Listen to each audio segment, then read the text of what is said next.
I'm so fucking exhausted by all this shit. Good God. All right, so Dave Rubin and Cenk Uygur finally reunite for an epic slapfest, not unlike Harvey Keitel and that skinny guy that plays the other guy that Harvey Keitel fights in the film The Duel, or Duelists might be the movie. I don't know. It's called The Duel, I think. They're like soldiers who hate each other, but then they like fight every like 10 years. They get into these crazy fights. Strife without reason, a quarrel pursued for its own sake. What am I doing? Dave left the Young Turks. I recall working there back in 2013, 2014-ish time period, 2015 a little bit. Knowing Dave, not to say that I imagine he might know my name. If he sees my name in a tweet, he'll probably be like, "Oh yeah, that's his name." I wouldn't be surprised if he forgot the name either, nor would I be offended. It's not like we're that close, but I had multiple conversations with him. I'm pretty chatty, and I'm a stand-up, or did stand-up. I'd like to do stand-up again, and he has a stand-up background too. I actually performed on a Jimmy Dore show once. As a guest spot. I would host a bunch of his weekends too around 2016 kind of. But Dave and I both did guest spots, so I got to see him do a 10-minute set. That's actually the story the story I was hoping to like eventually get on the Michael Brooks show to talk about, because I knew Michael from meeting him at Jimmy Dore's house. Okay, so we're going to start with Piers asking Dave something. Then we're going to introduce Cenk, and we're going to then get into the fisticuffs come out pretty fast. So this is a fairly exciting moment in the lore of TYT, the Dave Rubin, the commotion that's happening nowadays. So let's just go ahead with Piers Morgan saying something pretending to not be a conservative. These guys pretend like they're not conservative. It's fucking crazy. What the fuck? Here's Piers Morgan. Sorts of stuff, which I'm all in favor of. This kind of, rigid ideology where you have to all sign up to one viewpoint about everything. There'll be people in there that completely disagree with RFK, for example, about some of his views. Good.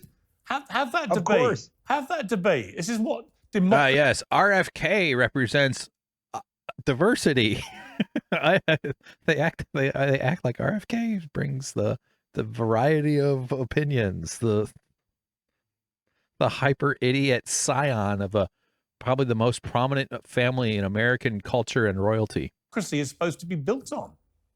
Of course, this is the beauty of what Trump is doing right now. And really, you can connect that so deeply. I mean, I would recommend anyone go back on YouTube. You can find Donald Trump on Phil Donahue or Oprah or a whole bunch of these shows back in the 80s, and he sounds like a Democrat. Yeah. So Donald Trump is not a traditional conservative. I would actually argue that Donald Trump's own political evolution, probably, Piers, is much more in line with guys like you and me than say George Bush or Dick Cheney or someone that might, you think of as a sort of standard bearer for republicanism. So the fact that he is now going to bring in people who quite literally were running against him for president only 6 months ago, RFK Jr., and someone who ran against him for president on the other side, Tulsi, only 4 years. They're really giving him credit for these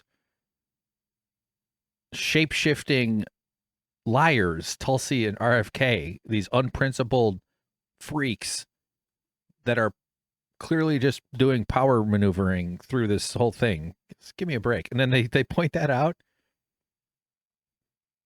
as if Trump is like a team of rivals. Oh, isn't he such a good guy? Look at how good he is. His vice president called him Hitler.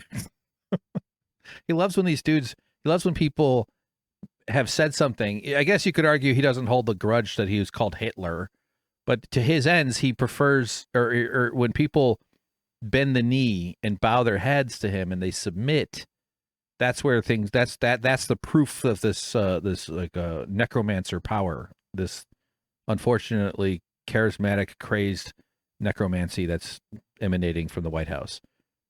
If pink ooze could fly, it would be called pink rain. Ghostbusters 2 joke. Years ago, that shows you what's bringing them together.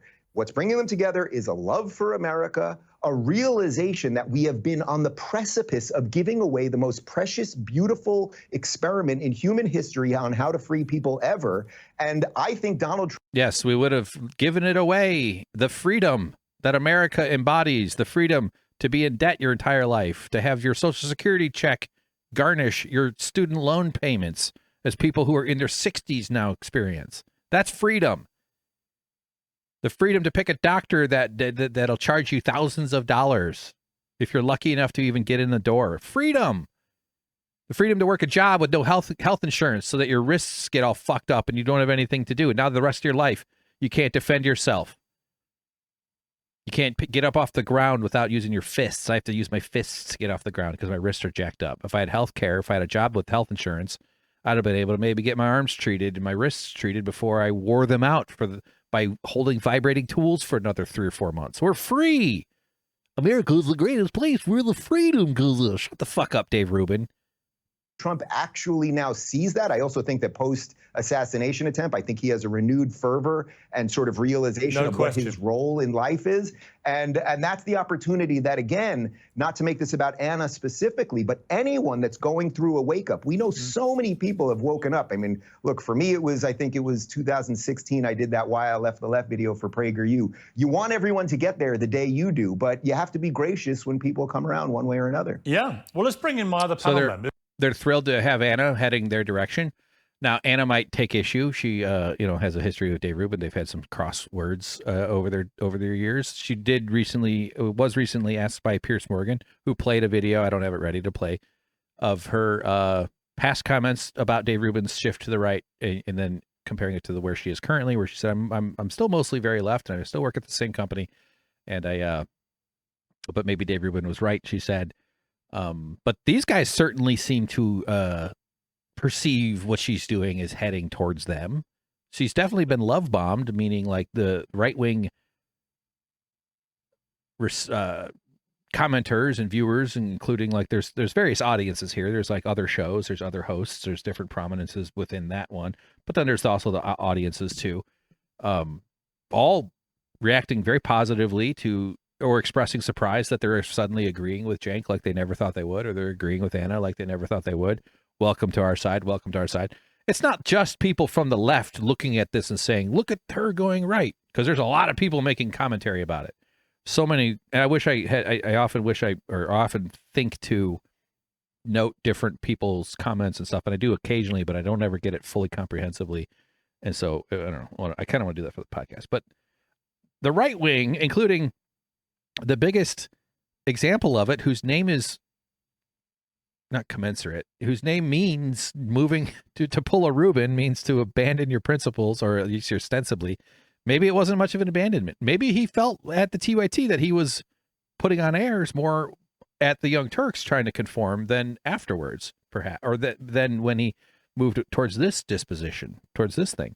But they see it. They see what she's doing and are describing it as, you got to be gracious, it happened eventually. So it seems to be a very similar process, at least according to the source of the process. Dave's not the source per se, but Because so now Piers brings in Cenk. This is where the rumble begins. Some of them are definitely going on a very interesting journey, including new MAGA enthusiast Cenk Uygur. I said that deliberately to wind him up. The host and founder of the Young Turks. Libertarian Dave Smith, host of Part of the Problem. Lindy Lee, the DNC Finance Committee member and advisor. And former woke activist turned YouTuber Amala Ekpunobi. Well, welcome to all of you. So Cenk, I mean, many people saying if you carry on down the road you're going in the last few weeks, you will be a fully fledged member of MAGA before we know it. Yeah, there's absolutely no chance of that. I'm not like Dave Rubin, a giant sellout fraud who changed all of his positions and is totally useless, and it shouldn't even be on here. He's just a waste of space. Wow. You have insulted me! I have strained my patience in order not to do so. Really? After what all Dave said about coming together? Yeah. Ugh. Yeah. We're in like just like charlatan funhouse mirror territory with this whole thing. But like, I love Piers Morgan just immediately like, aren't you the one who wants them to come together? Are you doing it wrong? Yeah, I'm going to back up 10 seconds. Shouldn't even be on here. He's just a waste of space. Wow. Really? After what all Dave said about coming together? Yeah. Yeah, no, I've got no interest in coming together with utter frauds like Dave Rubin. So, brother, you telling me that when you were on the Young Turks, you were Mr. Progressive and you agreed with us 100%. Now, all of a sudden, you agree with Trump 100%? You're not saying something nuanced like we are. Hey, you know, when the guy gets shot at and he puts his fist up, that's courageous. When he does the McDonald's photo op and it works fine, no problem, right? If he wants to cut the Pentagon, great. Those are progressive. The fact that a country fell for the McDonald's photo op, it's mostly because the press makes it seem like it's this big, oh, look at him. Like, you should be offended that they did that. The working class should look at that with rage and disdain, not like just gleefully. And I'm not blaming the working class here. I'm saying, like, the way audiences are fed that story by the media, like, how does that, it's just so embarrassing that worked in terms of that being an effective political stunt that Trump put on they shut down a McDonald's so that they could film him pretending to work.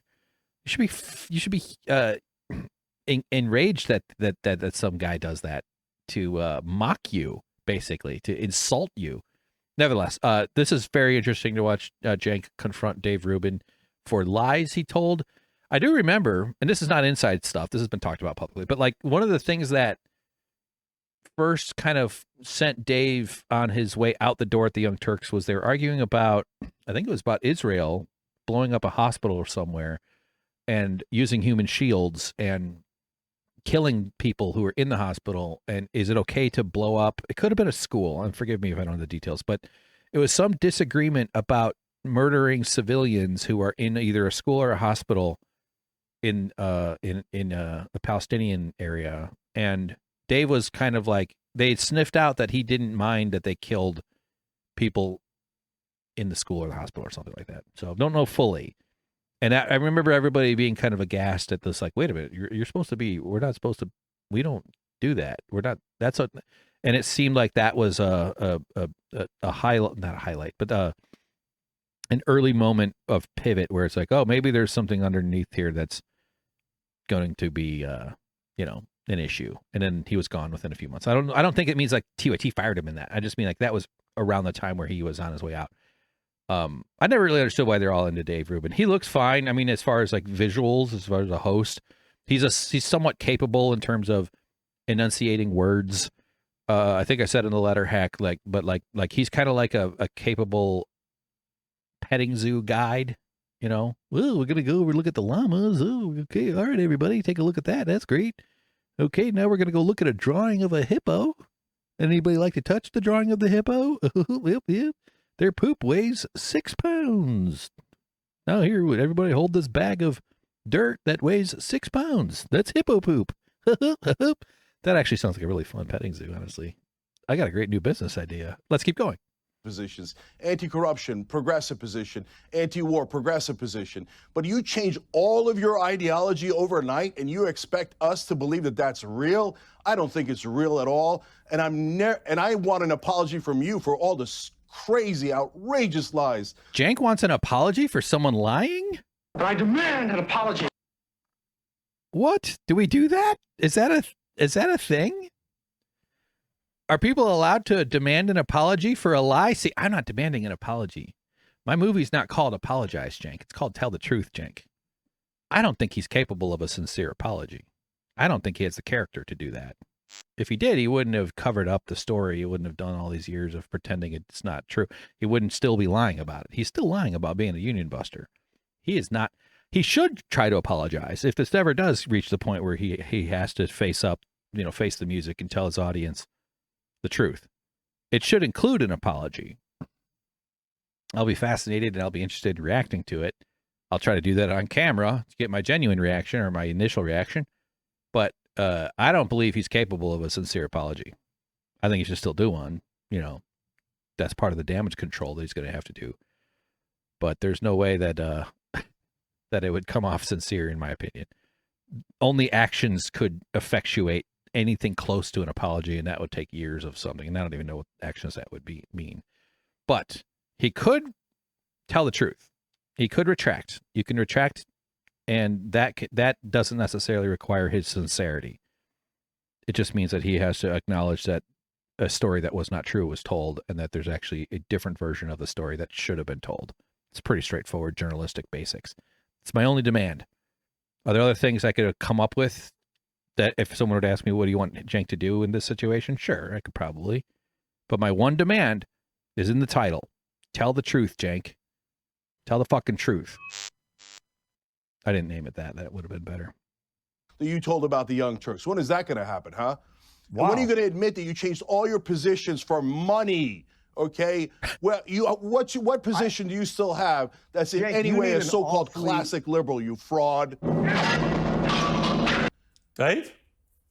Piers, it's barely worth responding to this ridiculous buffoon who's the joke of the industry.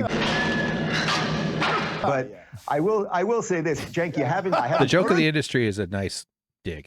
That probably got under like I think it's true. I imagine people probably Cenk sitting on PBD podcast telling him about his rules. We have beer. We should fight. Then we have beer, and we're American. Those are my rules. Those guys are like, this is dumb.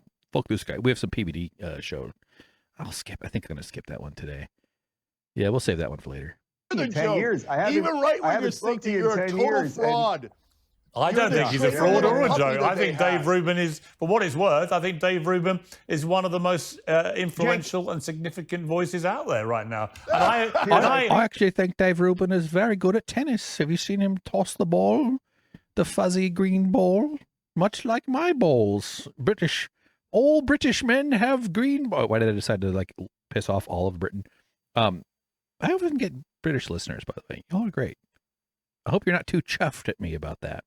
I admire his honesty about the journey he's been on, Cenk.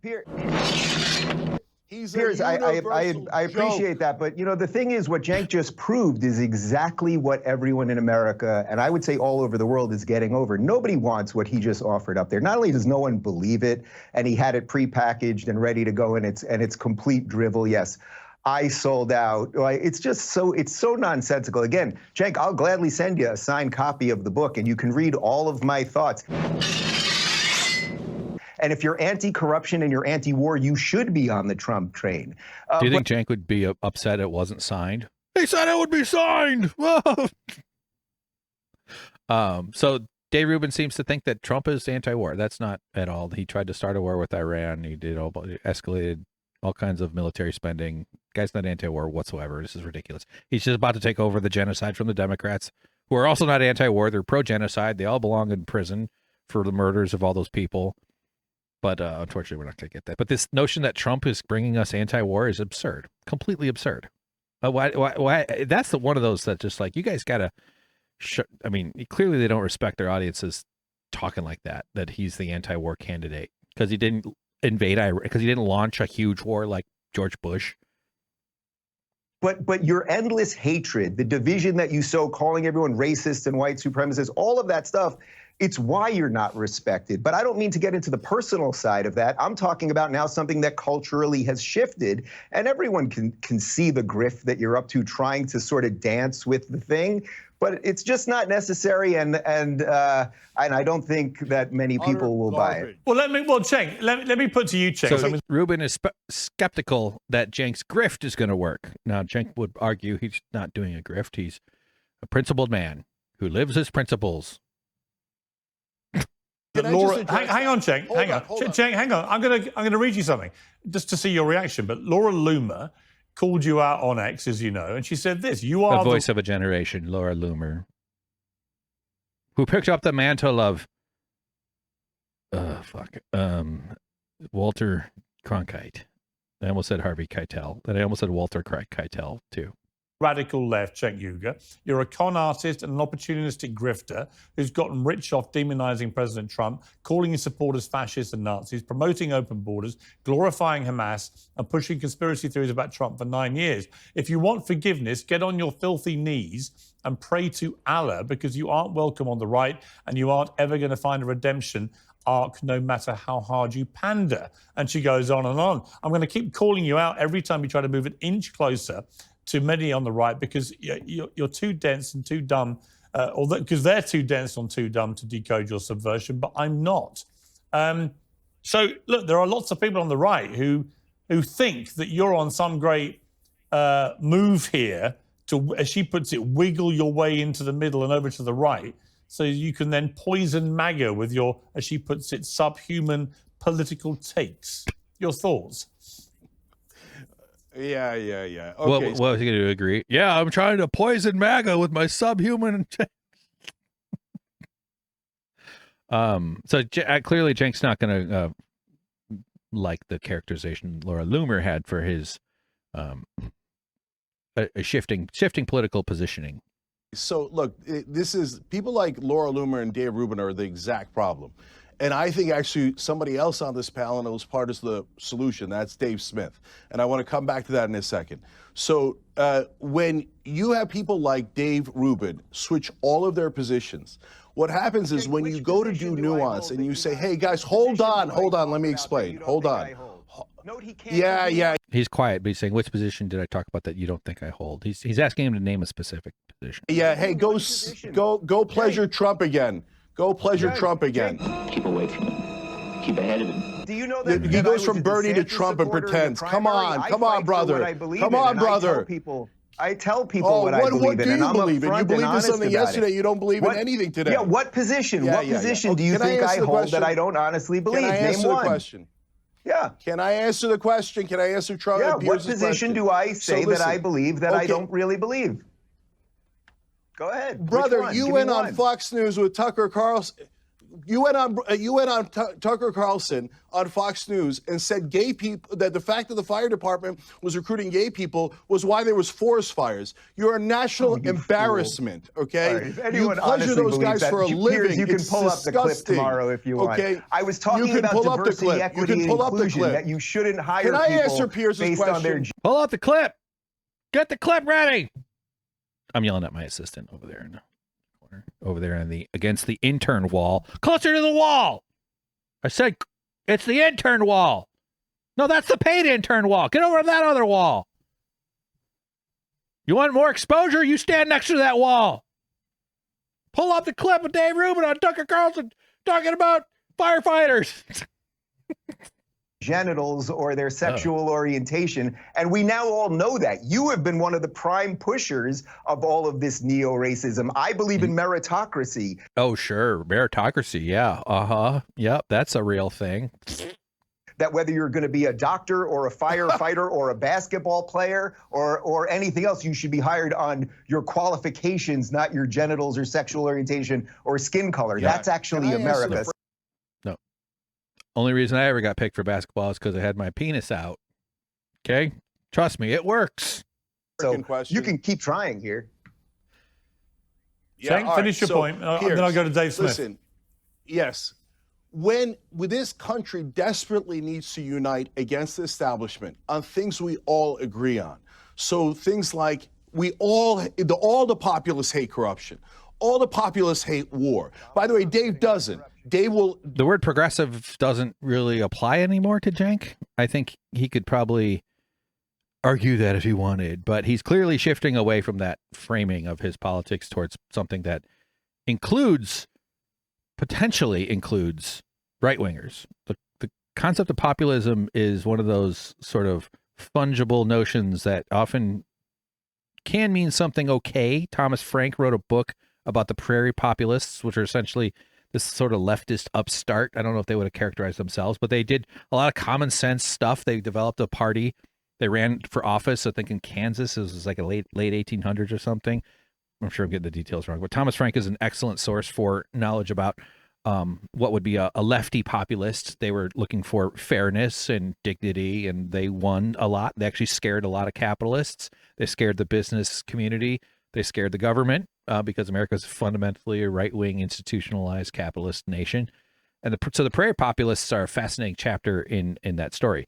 On the other side of it, the way populism is often used, it sort of just boils things down to the lowest common denominator of marshaling rage and marshaling populist anti-government sentiment towards, I'm doing a bad job just characterizing this, but there's the right-wing sort of populism, generally means about motivating people to show up and to raise their fists, but it's taken as fuel to advance right-wing causes.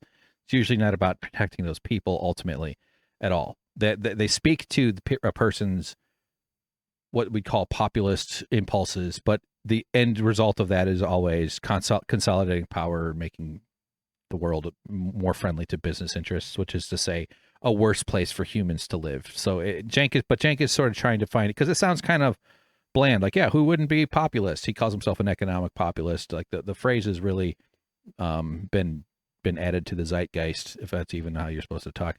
But I need to read up on it more, and so I can get better at kind of explaining what I just did. I'm pretty sure I fucked that up. I'm pretty sure I sound stupid. Like a fucking. Let's keep going. It demand that we start every war for Israel and pay for all of Israel's war. So he's been establishment on that all along. So, but when you go to say, hey, can we get an agreement on things that we agree on? The left pushes back because they're so afraid. They got traumatized by the Dave Rubins in the world. They're like, oh, if you take one step, not even in their direction, if you allow the right wing to take a step in our direction, they're worried that you're going to be a fraud like Dave Rubin and change all of your positions overnight. So my friends on the left, do not get scarred by this fraud of a man. There are other people like Dave Smith.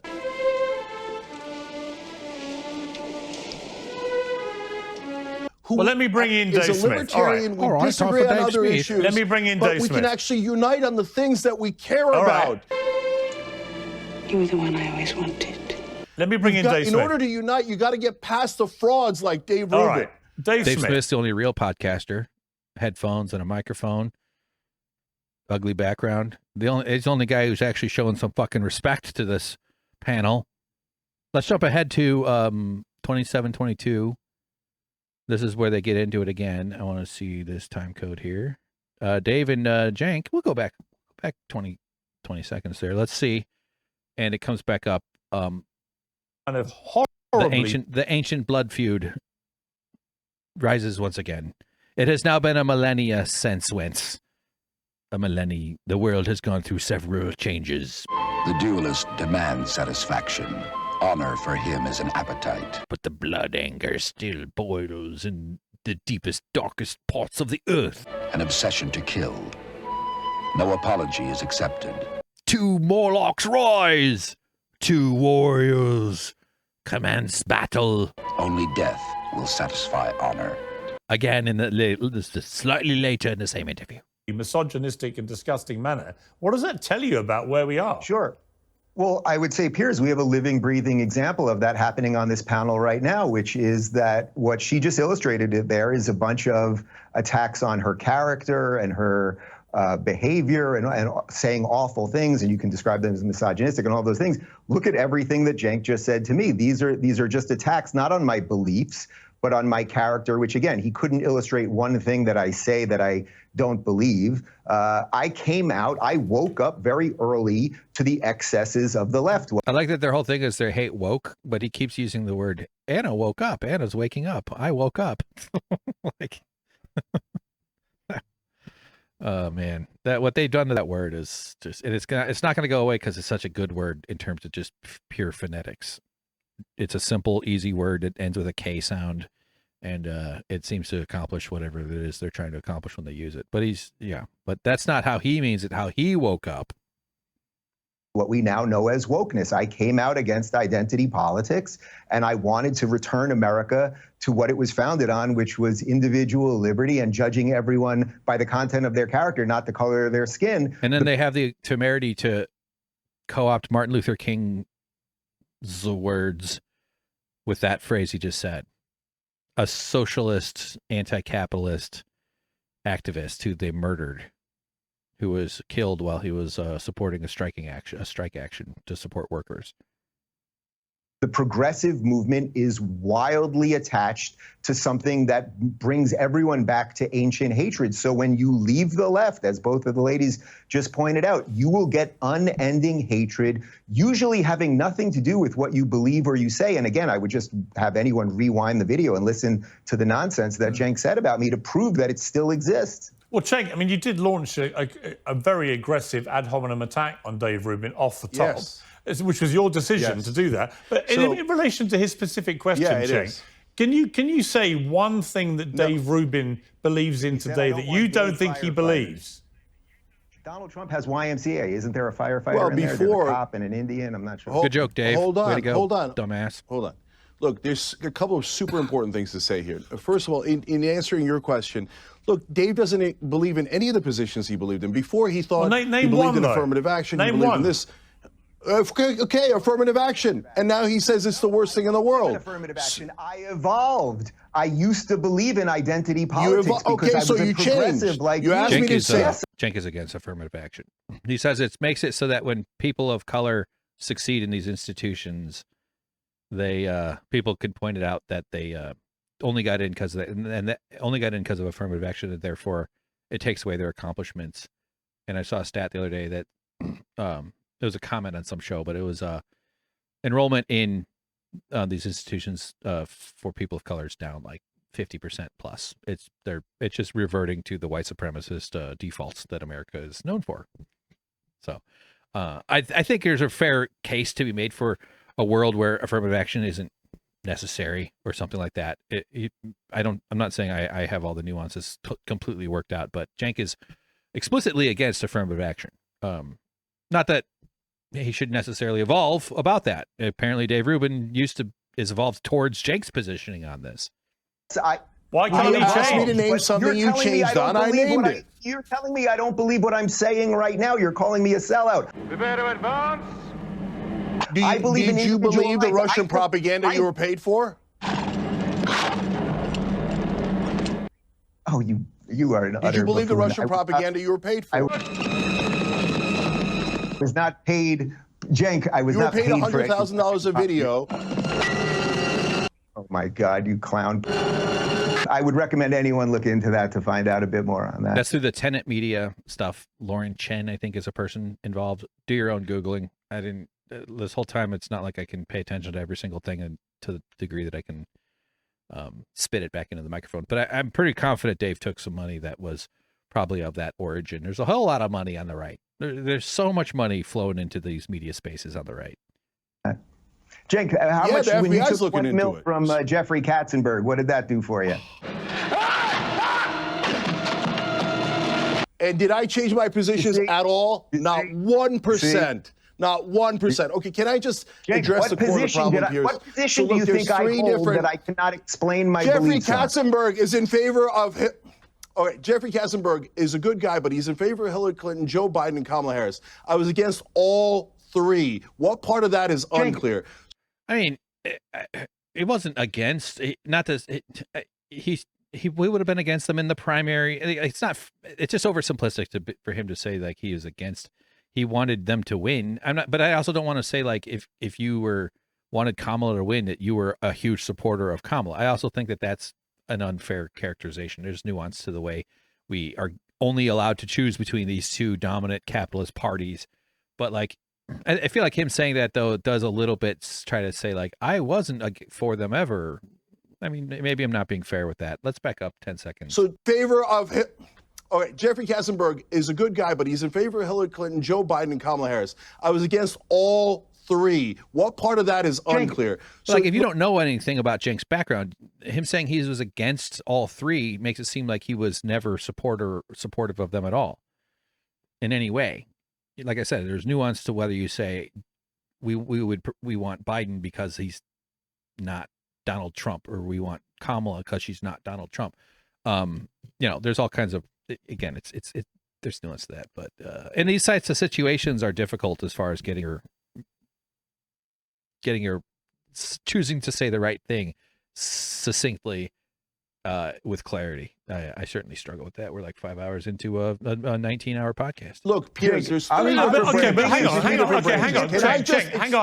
on. politics for a second. Cenk, here's my point. The point Dave Rubin is making is, why shouldn't he be allowed to go on an evolution of his views? And why does that mean that right now you can say to him, as you did, you don't believe anything you're saying or believe now, when actually it's completely possible that he 100% believes everything he now says because he's changed his mind? Why can't he do that? And why don't you believe him?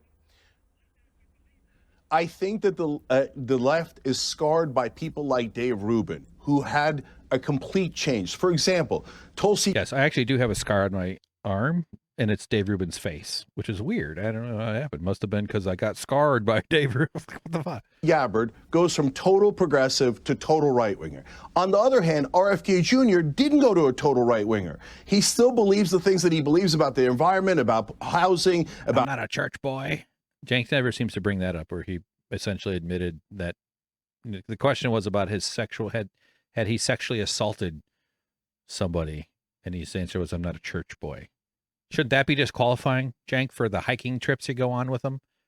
And by trips, I mean local trips. Corruption, etc. So you have to be able to distinguish between the people who are doing it professionally, as I hate the word grift, but whatever it is that you want to call it, and the people who have genuine disagreements and genuine nuance in their opinions. So, for example, guys, there's 3 different branches of each party. There is the radical right, radical left, there's the populist left and populist right, and then there's the establishment of both parties. I despise the establishment with every fiber of my being. There's radicals, populists, and establishment. And I've been doing that same exact program for over 22 years, longest running show in internet history, and we've never wavered on that. But now the radical left, unfortunately, employing people using classification to deny them benefits is completely against the principles that Cenk tells his audience he lives. He screams and yells about healthcare, and then he hires somebody and uses classification, including independent contractor and part-time status, so that they have to work and not get healthcare, and had to start a union to try to be able to go to a doctor. So the whole thing, this is also why it's just like a completely not befuddling, I keep using that word, but stupid and dumb and short-sighted, and probably some degree of hubristic blindness in this dude, that just treat people a little bit okay so that they don't have any reason to unionize or or make a documentary about how shitty of a boss you were. Now, if you're getting respected at work, you also still deserve a union if it fits within, your interests, I think. I'm not saying it only have to be in exploitative conditions, but like, that's why I think they're so scared to talk about my story. That's why when they did that big bonus show and they name dropped every single person in the drama cloud except my name and except my project, because this project actually goes far deeper than any of these other surface ones. And the other ones are big and they're important, and the people who are passionate about them, that's all valid. But my whole story shows you that this dude doesn't live his principles, that he does not mean it when he says people deserve health insurance. He does not mean that. There's no way he can mean that if you go work for him and he classifies you so you don't get health insurance. And then you ask, and he changes the classification so that he gets to keep your money still, while you don't get health insurance. You can never persuade me that he means it. It's not a persuadable. I think you could persuade me, and I would probably just agree to it, that if he were a Congress boss, he probably would vote for a Medicare for all package, right? I don't think he's going to just try to shift everybody over to independent contractors as a Congress boss. That's a different thing, though. I don't think he means it, though. He clearly doesn't care. He clearly does not care at all.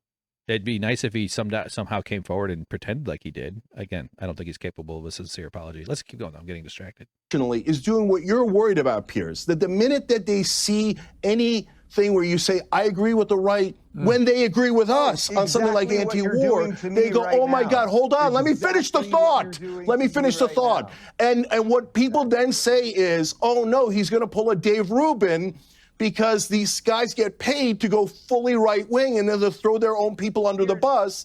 So they'll pick a gay guy like Dave to throw gay people under the bus. If you see me going after Muslims, if you see me going after people that I never... I'm going to go right-wing, and I'm going to throw tall people under the bus. And then tall people will be like, he's not even that tall. Because their voice box is stretched out because of their monstrous heights. I'm just kidding. That's like the ones that have the pituitary gland. God, I just walked myself into being a real piece of shit. I'm not even that tall. I'm just tall enough that people think I'm tall. And so I get all the benefits of it, which is awesome. Like just under 6'3". I don't know. I think I'm a little under 6. It's honestly very annoying. Why can't I just get that extra, like 1/5 of an inch so I didn't have to be a little under? What an unfair deal. No, I'm the perfect height. It's fine. That I've always supported, then you have an issue. But part of and this is not a pivot, guys. We've been fighting the radical left for 2 straight years now, because they say absurd things like, hey, if the right wing agrees with us, we shouldn't do it anyway. We had somebody leave the network because they said, everyone on the right wing is racist. If you agree with the right wing in anything, even if it's things that we agree on, that makes you racist. So he's talking about Mondale, and that's not what Mondale said at all. Mondale lives under direct literal threat. He has to have security traveling with him because he's a black man in the South who stood up to, he's a mayor of a town, and he helped remove a monument. I think he tore it down himself or something. I don't know the full details, but he and his wife live with fear. This baked in monstrosity of America, the terror that flows through American society, because it's always been a terror state for black people here. And he didn't say that. He's totally mischaracterizing Mondale as an example of someone who is on the radical left that it can't be reasoned with. This is the stuff that really bothers me, the way he does that. And it's straw manning all over the place with a lot of the arguments, the way he and Anna, but Cenk, characterizes people on the left. They don't believe in crime, stuff like that. Well, I have more to say about that, but I just really annoyed by the way he is treating Mondale in this whole thing. And it hurts black bodies. All right. See, that's absurd. Yeah. That's insane. Of course it is. I mean, the irony is... Sure, Cenk. Why don't you go on their show and tell them that? Tell those black men who are professional commentators and smart people who live this world in a way that you never have. I'm not claiming I have. I'm saying I trust those guys when they talk about their own experience, and he disrespects them so much that he won't even try to summarize what they say fairly. He's using the incorrect straw man argument as a cudgel to show that his proof to the right that he is someone to be trusted because he disciplines the left. He just said it. We've been fighting the radical left for 2 years. It's the irony is that you and Dave Rubin probably agree with a lot more than you're prepared to ever admit. You just don't think his views are sincere because he's changed his mind on a number of positions. By the way, I used to think I was liberal. It's not just that, Piers. He lied about us 20 times I have over. nothing in common with modern woke liberals. Zero. Let me bring Dave Smith back in. Let me bring Dave Smith back in. Dave, look, this is part of the problem, it seems to me, is that... Dave just said that they've done dozens of videos and he's done zero. Is that actually, if people stopped the ad hominem stuff, they could find a lot of common ground, where I think there's been a very rapid repudiation of a lot of the nuttier progressive left stuff. And you're seeing America actually through Trump, albeit through he has his inflammatory rhetoric, but you're seeing America, I think, coming to a far more centrist place, actually, which is why he's managed to attract people from all different walks of life. I think that's what's going on. And you're seeing the people on the extremities beginning to look more and more irrelevant. A lot of times it's about how we use these words and what they actually mean. I'm not sure that centrist is the right word, but I do think, to your point, if you have people who call themselves liberals and they are blatantly opposed to free speech, which there are quite a lot of. This has been very normalized over the last 10 years, really over the last 8 years. I don't mean to drive this into semantics, but what you're describing is not liberalism. I mean, this is just, and in a similar sense, like people who are, anti-war or pro-free speech, the idea that that's considered like a right-wing position is just nutty. I mean, I think anybody it's like at this point, then these words don't mean anything. The free speech is thrown around a lot by those who don't actually believe in it. They know that you want to believe in it. They know that it's a concept, if you don't think too far down the surface of the concept of freedom. They don't want that idea ever. They only want that idea like living like a bug on the surface of the water of your brain. If you think about it a little more, the concept of freedom opens up an interesting philosophical discussion about freedom of what? Freedom to do stuff or freedom to be safe from stuff? Freedom of or freedom from? The freedom in America that they want to promise is freedom over. The freedom to tell people what to do, the freedom to not have the government tell you what to do, and the freedom to affect other people's lives. There's a freedom from, which is to say the freedom, like this is what was sort of encapsulated by FDR's Bill of Rights that he proposed. I can't list them real quick, but like the freedom to have a job, freedom for food, housing, so an expansion of basic human needs that should become rights. I think we could probably expand on that today. But those are freedom from, the freedom from stress, the freedom from worry, the freedom from being oppressed. Like the freedom I wanted at the TYT to get health insurance is to get the horrible for-profit health insurance that everybody got. I don't mean that as a knock on TYT. I mean that as a generalized thing, that like I was aspiring to be constrained in my healthcare spending by this ugly, gross, horrible system. But I wanted the freedom from the worry, the freedom from the stress that I was living with, and only collective bargaining could give me the chance of having that at all. But the way free speech gets bandied about by the Elon Musks of the world is it's just a spell they're casting. They're trying to, they know you'll fall for it. They don't believe in that. The guy is banning, like, you know, all kinds of journalists off off Twitter, all sorts of activist organizations that don't align with them politically, expanding the, you know, allowing pedophiles and other horrible people to get back on there so that their free speech is protected. Free speech absolutists is, if anybody uses that phrase sincerely, they're trying to trick you, or they're just very confused and don't know what they're saying. It's not a term that people who take this shit seriously would use in any way other than the way I just did, which is to devastate it with amazing slams. I just want to play really quickly, and then we're going to move it along to the leftist mafia portion of the show. I almost feel like I should do a whole separate podcast, to be honest. Just a pivot to well, we've got a few more minutes. This is the story of the shooting of the CEO of the healthcare company, Brian Thompson, and something that the NYPD Commissioner Jessica Tisch said yesterday. Take a look at this. Let me say this plainly. There is no heroism in what Mangione did. This was a senseless act of violence.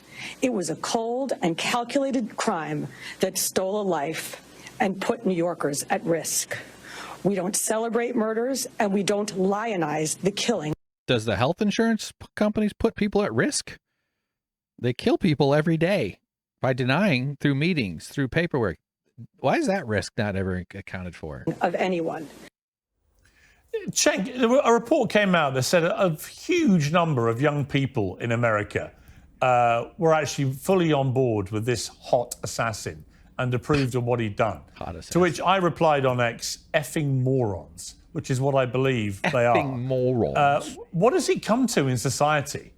Putting aside legitimate concerns about the healthcare system, and I have more than any of you, by the way, because I live in a country where healthcare is free for everybody. And if you came over here and fell over and broke your leg, you get world-class free healthcare, and no one will be over you. Like what he just said there is a great argument for nationalized health insurance. See, Britain, the NHS is nationalized healthcare. I want something more along the lines of nationalized healthcare.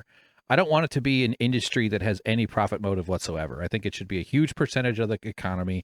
I think it should be a function that the society does, as a whole encompassing of other fields related to it, including education, including like human flourishing and like sports and schools and education and access to doctors, access to healthcare, research institutions, training nurses, training doctors, building out facilities, delivering these facilities. There's a lot of materials and manufacturing that goes into the whole deal too, that would have to be negotiated as well in terms of like, incentivizing the profit motive, incentivizing the behavior. But the way we do it is so that we have the greed filter attached to the entire thing. And at every single stage, somebody who doesn't need money has to make money, or else nothing is allowed to happen. And we're just murdering each other while stressing each other out completely. When I say each other, I just mean generically, because it's actually a small group of people. And at and the money gets to pile up in their bank accounts, and then they get to go to Wall Street and celebrate how much money they got from all the victims, from all the murder, from all the death, from all the stress, from all the turmoil. And people are so miserable. That's why they're not celebrating this guy as a murderer. They're celebrating the presence of justice. They're celebrating something that they haven't felt in a very, very, very long time. Is the idea that a person, everybody knew, nobody is any like in 35 years when that guy's kids grow up, and we can even like separate it from his own family. But like if your parent got murked for their job, and you know like it happened when you were a kid and now you're 40. And you tell somebody, oh, yeah, what ice cream vendor? What? Why would anybody kill your ice cream vendor? That's what it's like. Oh, change the scoreboard at the local teen baseball plex. What? Somebody killed your dad because he changed the scoreboard at the local teen baseball plex? That's crazy. But if you go, oh, he was a health insurance executive. Oh, sorry. That must have been hard. That must have been hard for you. I'm sorry that, yeah. Like we need to do harm rejection. We should just reject the possibility that this job is allowed to exist. It should at least be sorry, I know this is not, but like it should at least be a government job. It should be democratically accountable. The job of health insurance executive should be a government job because only government should be allowed to kill people at this rate. Asking for a payment for the bill. So I have strong views about it. But that's got nothing to do with the cold-blooded execution of an executive. And this hero worship of this guy, Luigi Maggioni, he's not a hero, is he? So, Piers, I abhor violence, and you know that on every topic, including Israel, Gaza, I always say the same thing, which is violence is both deeply immoral and deeply counterproductive. It's a surrender in the battlefield of ideas. So, but as you see that poll, Piers, you can call them morons, and I disagree with them. So I understand your frustration. But at the same time, if you ignore why they're having this unusual a reaction to a killing, you're making a mistake. And the reason they're having that reaction is because we live under corporate rule. And now both right and left hate that corporate rule. And health insurance is an excellent example of it. According to studies, 76,000 people die every year because they don't have health insurance, because they can't afford privatized health insurance. So the core job of the government is to protect us, military, police, firefighters, and yes, health insurance saves our lives. We're the only nation on earth that doesn't have universal health care. We let our own citizens die for profit. So that is the frustration that has built up, and now being shown in an unproductive way through this killing and the support of the guy who did the killing. But if you don't go address that massive health insurance problem, you're going to get more and more of this, and you can get angrier and angrier, and we can all go into our separate camps. But that's not going to solve it. What's going to solve it is ending corporate rule. And the number one issue is that the establishment takes money from those corporate donors and serves their corporate donors. All right. Both Trump and Kamala Harris. Kamala Harris took $700,000. So Cenk has a lot to say about health insurance killing. I know I'm a broken record here, but I started a union at his company because of this screen right here. No benefits. Think of the twist of the knife when you work at a place where you've edited videos of him talking about healthcare. All these things. This is why I'm like the perfect person, quote unquote, to make this video, to do this documentary, is because I lived through, meaning I worked for the company. I was a fan before, and I've had such an intimate closeness to it to understand the project as deep as it gets generally. Maybe I'm misunderstanding something too. It's clearly possible. But, like, excuse me? You can go on TV and say shit like that while you do this to people? And then when they unionize to stop it, you lie about them? Come on.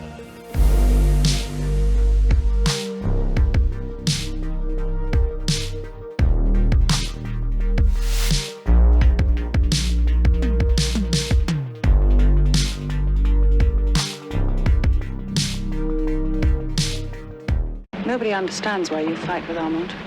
I believe you feed your spite on him with no more sense than a nasty, blood-sucking louse.